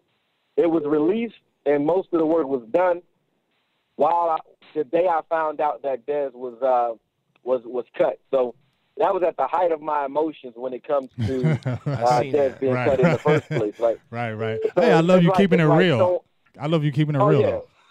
100. Like I was at the height of my emotions. I'm a Cowboys fan all day. Yeah. I bleed blue. Yeah. So it's not like I'm going to follow Dez wherever he goes or anything like that. Right. But at the same time, just because I'm a fan doesn't mean I have to like everything that the team does. Hell yeah. And I don't, hell yeah. And let me ask both of you a real question, right? Since we're being honest. Yep. Mm-hmm. And be honest. I'm going to be honest. No, come on now. No, we keep it all the way funky honest. here. We keep it all the way funky. Okay, so keep it funky. In the draft of 2016, when Dak Prescott was being drafted, if you said, hey, he's a fourth-round project that definitely plays with heart, definitely knows how to win, I would have said, and you would have said, hey, let's bring him on in. Cool. But if we said that day that Dak Prescott will come in, and as a result, whether it's his fault or not, but as a result of him playing, Dez Bryant and Tony Romo will no longer be a part of the Cowboys. What would your answer have been that day? Would you trade Dak Prescott at that time for a Tony Romo and a Dez Bryant? Well, no, I don't think so. Not after what they had done in 14, and you thought you might be getting that back for 16. Yeah, no, so we didn't want that. Why am I crazy for saying that? Like, I'm not crazy for saying I like Dak, but I didn't like him enough to say, hey, Romo, take a hike. Hey, Dez, take a hike. I didn't like him that much. No, there's no question Romo is a better quarterback. Yeah. I think to me, Darius was the pushing edge to me with the Romo thing was when he got hurt, and when he was hurt in 2014, he came back, had that great year. But when I kept telling myself when he got hurt in 2015 and then he came back in 2016, I told myself, and me and G were talking about this, we said if he gets hurt one more time, it's over. And it wasn't that I wanted Romo gone. It was just like if Derek Carr had the same type of injury, he came back in a week. Romo took 10 weeks. So if you're thinking that if he can come back and play again and he's going to make it through a season, now we're just fooling ourselves now. Now we're just holding our team hostage now. Well, but see, just like we can speculation, the good and bad thing about speculation is it goes both ways. Like we can say Romo could have gotten hurt again, and the chances are due to historical fact he's gotten hurt a lot easily. Then yeah, maybe he would have. He was aging, but so was Peyton Manning when he won a Super Bowl. He had a broken neck, and he wasn't supposed to take another. But Peyton was never. It was it for him, but right? you know as well as I know, Peyton was never injured like Romo. Never. Oh, come on now. He had a severe neck injury. Yeah, and that was a bad injury. But Romo had got broken up for almost 4 or 5 years straight. Major injuries. All I'm saying is aging quarterbacks are aging quarterbacks for a reason. They all get dinged up as they get older. Mm-hmm. John Elway was a dinged up aging quarterback. That they had to sort of carry across the line. Right. Peyton Manning was I called it the weekend at Bernie's Super Bowl. Uh-huh. And the reason I said that, he was a dead man propped up that they carried across the tarp for his Super Bowl trophy, for the Lombardi trophy. So I'm not saying that at the end of the day, Romo guaranteed would have won a Super Bowl for us. I can't say that. But what I can say is Romo could have still played, and he could still be playing. I'm not crying for Romo to come back, though. I'm just saying you got to be fair. To say that I'm being unfair to Dak, when no one said anything until I started making videos defending Dez, no one defended Dez and said, hey, Dez can run routes. Hey, Dez can catch. Hey, Dez can make plays. No one said that. They were just going with what ESPN was saying, and that's the reason I started making videos. That is true. Someone like yourselves or anybody else said what I'm saying, I would have never got up and made a video because I would have saw what the truth was represented in the media, but it wasn't represented. So what I did was 2 months ago, I just started going out and watching the film and making videos because I saw this on the footage. I had Game Pass all this time. I saw it. I said, nobody's talking about that? So I said, well, let me start talking about it. So you got to be fair. If it's okay for the media to bash Dez and throw dirt on his name and say that he can't play anymore after one bad year, not 3 bad years, but one, if it's okay for that to happen, then it's okay for anybody's skills to be called into question, correct? That's correct. Hey, I want you to know, but Darius, I just wanted you to know that I do appreciate what you're doing, and I watch a we lot love of your videos are great. We love it. I think you're on the right track. Yeah, we love your videos. If you just tuning in, and we got Darius Coit on the line from Okoye Media, make sure you go check him out. Follow him on YouTube or subscribe to him on YouTube. Follow him on Facebook, all the social media outlets. And if you're trying to get through on the phone line right now, we're not able to answer the phone at the moment. So you can try back in as soon as we get off the line here with Okoye. It's 1-866-217-1966. Appreciate everybody who's tuned in tonight. So let me check. Go ahead. Go ahead. No, go ahead. Go ahead. I was gonna say like that, but that's really the consistency. Like if we're talking about skills, and we're gonna allow people to talk about Dez's skill, then we have to talk about everyone's skill set. And the first film that I did on Dak, I hear you, G, because it does sound like I'm being unfair. But the first one that I did on Dak was sort of pointing the blame at everyone else, the coaching staff, the offensive line, the fact that Romo's not in his ear, helping him and tutoring him on pre-snap reads, things like that. Mm-hmm. So, because you can hear Romo actually telling Dak, if you look at sideline footage and listen to it, he says to him, hey, you'll never see that front again. They're going to come from the strong side next time. They give him those types of talk because Romo was really tutoring him on the sideline. And I don't devalue that and say, hey, Dak should be anything other than what he is right now. Okay? I don't say that he's supposed to be great right now. That's not what that video was trying to convey. The point that I was trying to convey is, hey, if you're going to attack a man on skill, you can't jump from one argument to another. You can't say, hey, Dez's skills are diminished, that's why he's going to be gone. He's washed up, he's a bum, like Shannon and those guys say.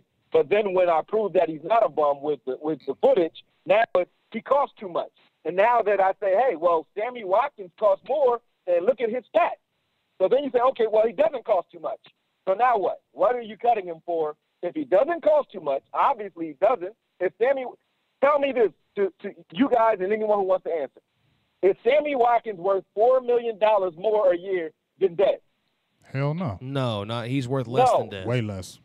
Okay. Now, Alan Hearns, who I actually like as the number 2, right? Alan Hearns and Sammy Watkins' stats. Look them up. And Terrence Williams' first 4 years. Their stats are identical.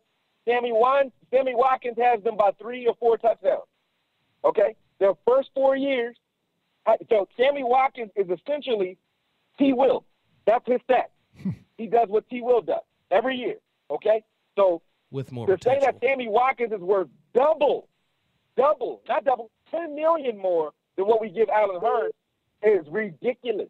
Yeah. It's ridiculous to even argue that Dez costs too much. But but Okoye, Darius, you know what it is. It's the NFL always pays people on potential. We did it with Tyrone Crawford. Why do we give him that big contract? Because he showed potential, and we threw all that money at him, and then boom. And that's what the problem with a lot of teams are. You're right. But to his credit, Tyrone Crawford was really a 3-4 defensive end who kind of played hard for us, and we kept him.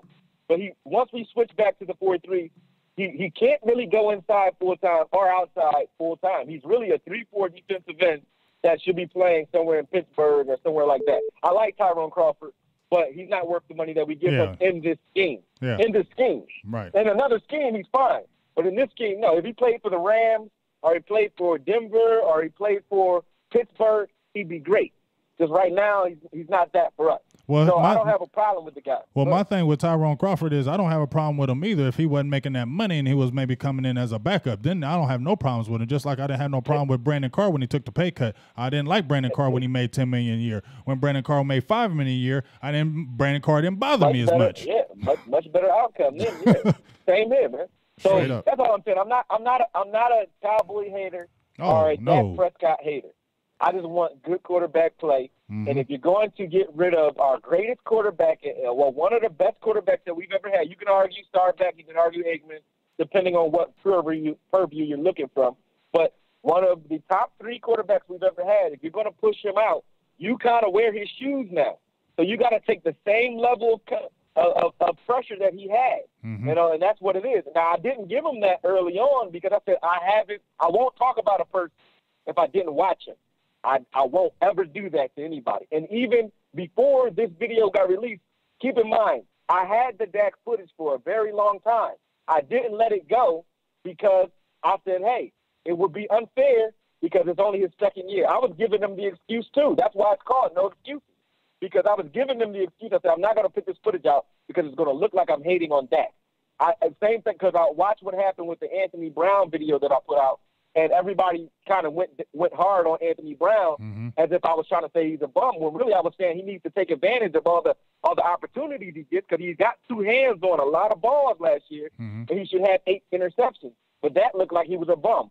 So everybody's like, get him out of here. And I said, I don't want people to think that I'm trying to sway the narrative on anybody, so I didn't put the footage out. But once I started seeing, people in my comments were saying, hey, you're a liar, Dak is this, whatever. Or people would make videos talking like I'm crazy or I'm just making stuff up. I said, okay, from now on, I won't lie at all. Everybody that I ever review, if I look at your footage and you're not a rookie with no tape, everybody that I review will get put out there. And I don't care what team it is. Anybody that I review, I'm going to put the footage out. Whatever I see is what I see. That's it. Hey, I'm not going – go ahead. Darius, we appreciate you taking some time to talk with us here. What do you got going on right now? What's coming out next? I'm working on Xavier Woods, and he was actually another guy like Dak I didn't want to put out because we used him in so many different spots that I didn't want to say, hey, he can't do this or that because he didn't get enough time in any one position. He played nickel, he played safety, he played strong. He did everything except for play outside. Yeah. So I said he doesn't have a lot of footage in one position, so I didn't want to review him and put it out because it could be good, could be bad. I don't know, and I don't want anyone to make their mind up on him until he's had a position where he can settle in. But that's what's already done. I have Xavier Woods finished already.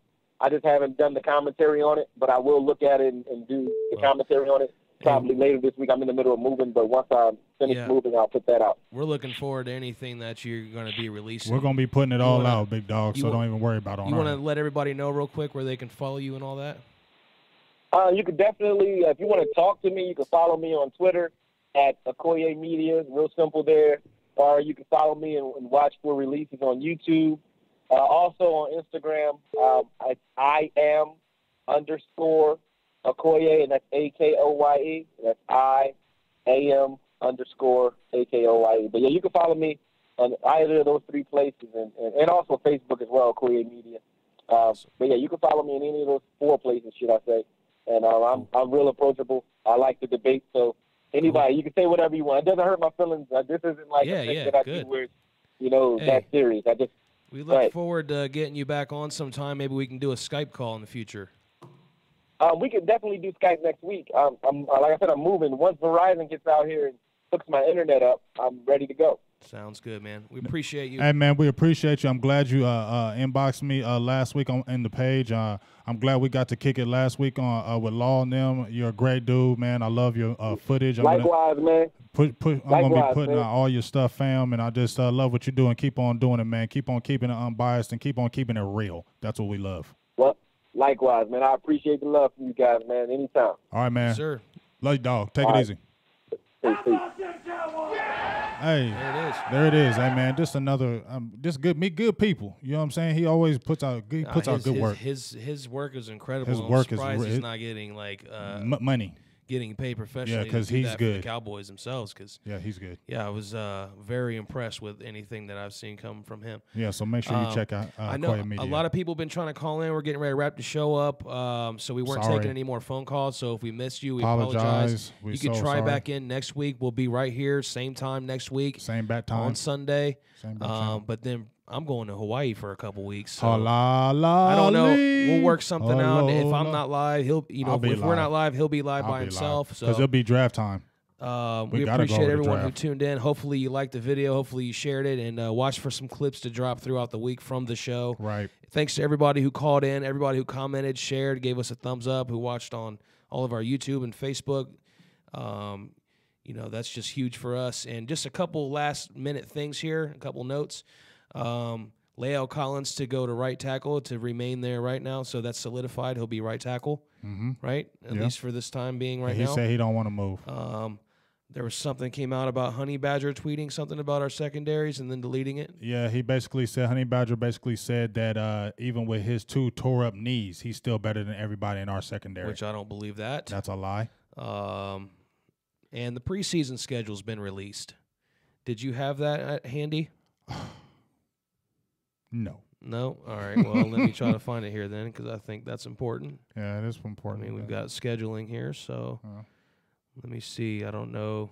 Somebody pop out a preseason schedule. Someone might be able to just know in the comments. Somebody's in these comments. Give us the first 4 games because we're live. I can't see them, so give me first 4 games out there right now.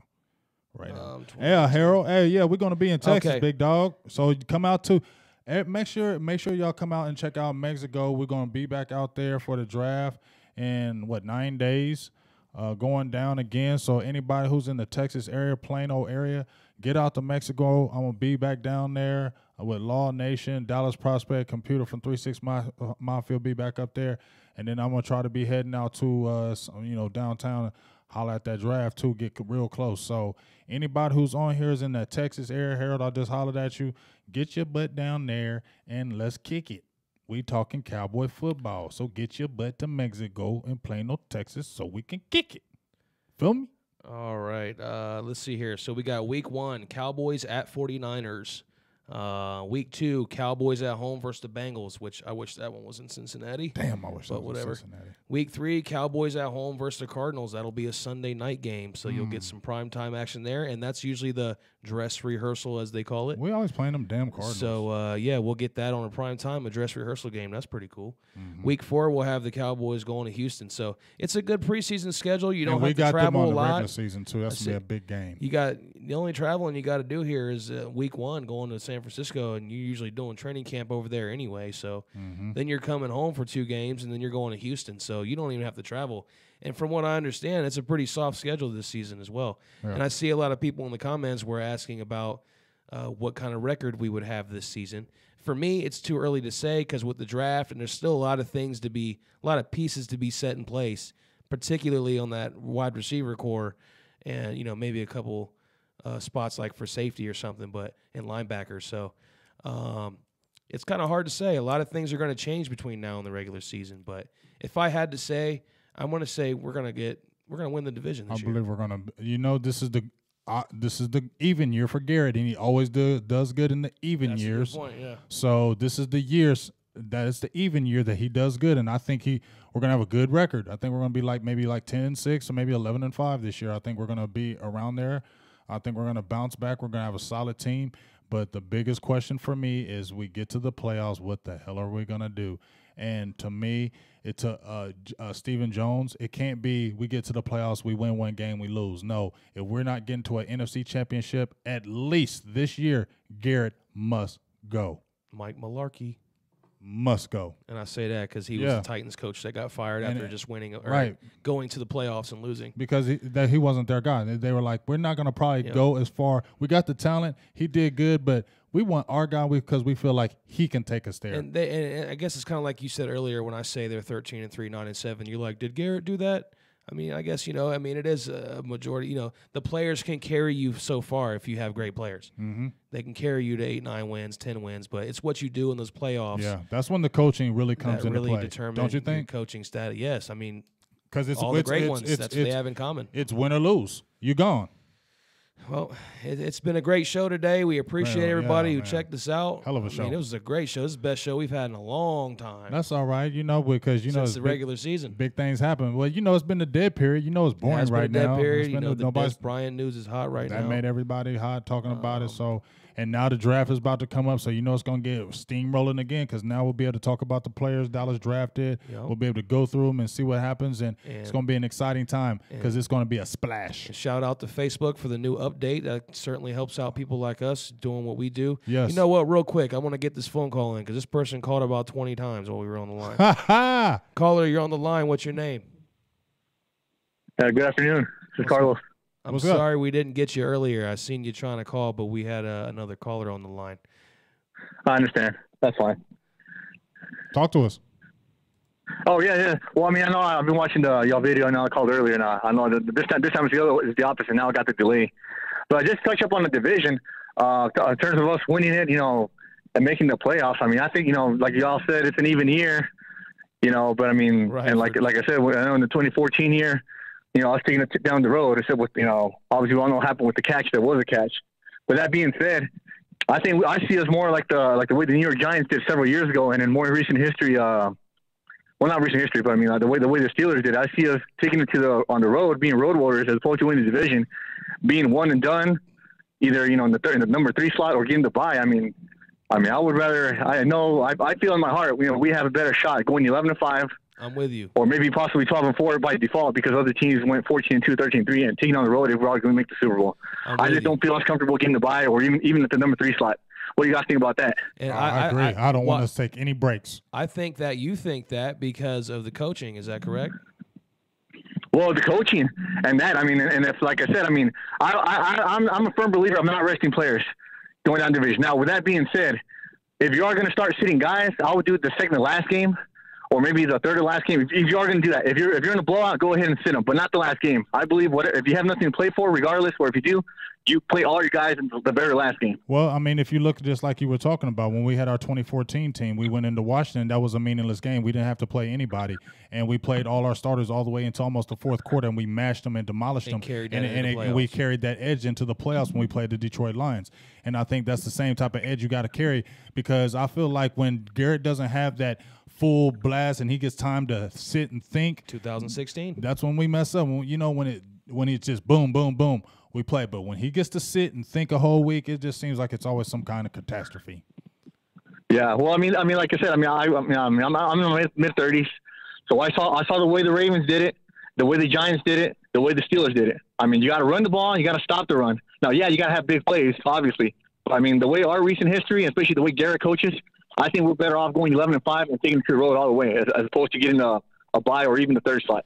I just don't see us winning the Super Bowl. I have a better shot, and my prayers will be we actually go in the wild card and do it in that way. I think I agree with you, Carlos. You're our final caller today. We appreciate you calling in. We're just about to wrap up the show. We're here every problem, Sunday. Man. This is my second time. My second time watching y'all's awesome. The live feed, what do you guys call it? Yeah, your video, your live podcast, and this is my first time calling. Thanks again, guys. Have a good one. Awesome. Appreciate you. Appreciate you. How about them Cowboys? Awesome.